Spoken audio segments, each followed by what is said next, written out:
எல்லாருக்கும் வணக்கங்க. இப்போ ரீசெண்டாக மண்டே அன்றைக்கி ஒரு இன்சிடெண்ட் நடந்திருக்கு சென்னையில். அது என்னங்கிறத பார்க்கலாம் வாங்க வீடியோக்குள்ளே போகலாம். ஒரு 50 வயசு லேடி வந்து இறந்துட்டாங்க ரோடு ஆக்சிடெண்ட்டில். அதாவது ஈச்சங்காடு சிக்னல் கிட்ட பல்லாவரம் அந்த துறைப்பாக்கம் ரேடியல் ரோடு அப்படின்னு போட்டிருக்காங்க.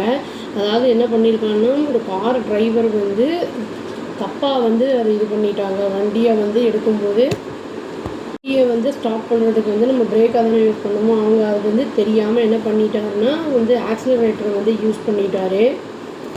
அந்த அம்மா பேர் வந்து தேவகின்னு சொல்லிட்டு அவங்க வந்து கோவிலம்பாக்கத்தை சேர்ந்தவங்க. அவங்க வந்து டொமஸ்டிக் ஒர்க்கராக இருந்திருக்காங்க ஆதம்பாக்கத்தில்.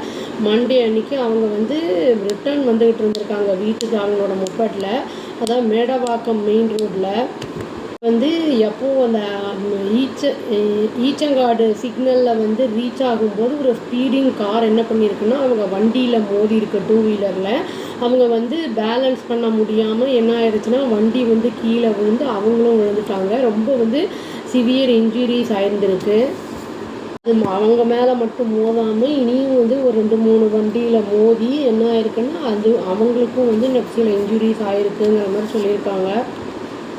அதுக்கு முன்னாடி வந்து வண்டியை ஸ்டாப் பண்ணுறதுக்கு முன்னாடி வந்து அது இனியும் வந்து 2-3 வெஹிக்கிளில் மோதி இருக்குது.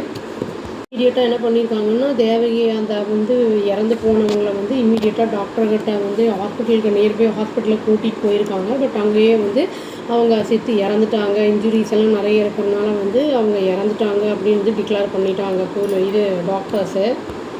டிராஃபிக்கை வந்து இப்போது இன்வெஸ்டிகேஷன் விங் என்ன பண்ணியிருக்காங்கன்னா ஃபைல் பண்ணியிருக்காங்க கேஸு. அவங்க வந்து அரெஸ்ட்டும் பண்ணிட்டாங்க டிரைவர் பேர் என்னென்னா சங்கரன்னு சொல்லிட்டு. அவரோட வயசு 73. வந்து ரிட்டையர்ட் போஸ்டல் டிபார்ட்மெண்ட் எம்ப்ளாயி அப்படின்னு வந்து சொல்லியிருக்காங்க.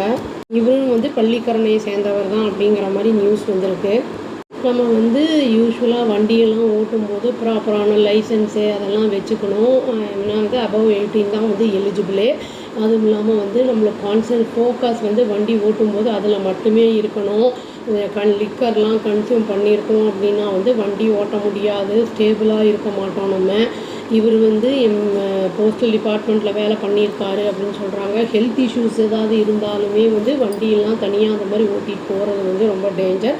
நம்மளுக்கு மட்டும் அது ஆபத்து இல்லாமல் மற்றவங்களுக்கும் வந்து அது வந்து பாதிப்புகளை ஏற்படுத்தும். இவர் வந்து என்ன பண்ணியிருக்காரு, எந்த காசுனால இந்த வந்து மரணம் வந்து அடைஞ்சிருக்காரு, அந்த லேடி எந்த காரணத்தினால வந்து அவர் அவ்வளோ ஸ்பீடாக வந்து மோதிச்சுன்னு தெரியல. பிரேக்கு சரியாக இது கான்சன்ட்ரேஷன் இல்லாதனால வந்து அவருக்கு வந்து பிரேக்குக்கு பதிலாக ஆக்சலரேட்டர் வந்து போட்டிருக்காரு. அப்போ வந்து ஃபோக்கஸ் நம்மளுக்கு வந்து ப்ராப்பராக இருக்கணும், அதுக்கு ஸ்ட்ரெஸ் இல்லாமல் இருக்கணும் நம்மளுக்கு. இதை பற்றி நான் ஒரு வீடியோவே போட்டிருக்கேன். நான் இந்த ஸ்ட்ரெஸ்ஸை பற்றி, அப்புறம் இந்த அடிக்ஷன்ஸ் பற்றி, இந்த வண்டி ஓட்டும் போதெல்லாம் எப்படிலாம் ப்ரிகாஷனரி மெஷர் எடுத்துக்கலாம் அப்படிங்கிற மாதிரிலாம் இது நம்ம என்ன பண்ணுறோம் அப்படிங்கிறத வந்து நம்ம கான்ஷியஸாக இருந்தால் மட்டும்தான் நம்மளுக்கு வந்து இந்த மாதிரி விபத்துகள்லாம் நம்மளால் தவிர்க்க முடியும். இறந்த அந்த லேடி அவங்க வந்து பிரெட் வின்னராக என்னன்னு தெரியல. அவங்க தான் வீட்டுக்கே வந்து பிரெட் வின்னராக என்ன ஏதுங்கிறது தெரியல. பட் இறந்த அவங்களுடைய ஆன்மா சாந்தி அடையணும், இந்த மாதிரி இன்சிடென்ட் நடக்காமல் இருக்கணும்னு சொல்லி நம்ம வந்து இறைவனை பிரார்த்திச்சுக்கோங்க. அவ்வளோதான். Thank you. Please do like, share and subscribe our channel and click the all option and tap the bell icon. Thank you.